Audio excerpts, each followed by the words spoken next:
आज हम करेंगे ग्राम सभा। पंचायती राज पद्धति में ग्राम सभा सबसे निचले तल की संस्था है, जिसका वर्णन संविधान के 73वें संविधान संशोधन के अनुच्छेद 243 में किया गया है।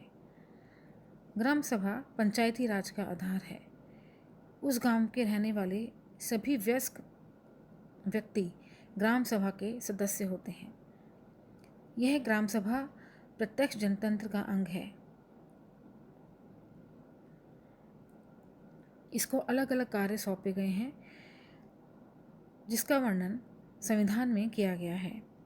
यह एक ग्रामीणों की सभा है और यह एक वैधानिक संस्था है। पंचायती प्रणाली के प्रमुख अंग के रूप में ग्राम सभा की परिकल्पना की गई है, जिसको स्थानीय कार्यकलापों में जनता की सीधी सहभागिता के लिए बनाया गया है। ग्राम सभा के सदस्यों में वे समस्त मतदाता सम्मिलित होते हैं, जिनका राज्य की मतदाता सूची में नाम अंकित होता है। इन सदस्यों की संख्या विभिन्न राज्यों में अलग अलग है। यह कम से कम 250 और 5000 तक हो सकती है। ग्राम सभा की बैठकें हर राज्य में अलग अलग होती हैं। किसी राज्य में ये वर्ष में एक बार और किन्हीं राज्यों में 2 या 3 बार भी हो सकती हैं। राजस्थान में ग्राम सभा की बैठकें वर्ष में 2 बार होती हैं।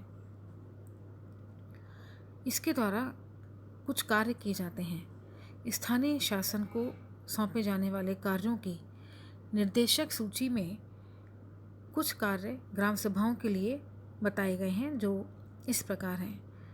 पहला, वार्षिक लेखा विवरण और लेखा परीक्षणों की जांच करना, नए कर लगाना और विद्यमान करों में वृद्धि करने के प्रस्तावों पर विचार करना, योजनाओं और स्थलों का चयन करना,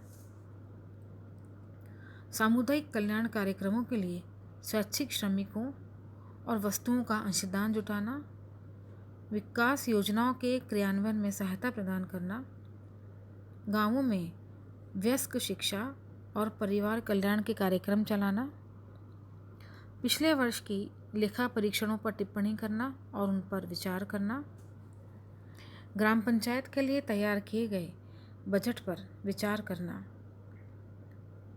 पंचायतों की वर्तमान योजनाओं और समस्त प्रकार के क्रियाकलापों की समीक्षा करना, ग्राम पंचायतों के द्वारा किए गए कार्य, उनका आय और व्यय के स्पष्टीकरण मांगना,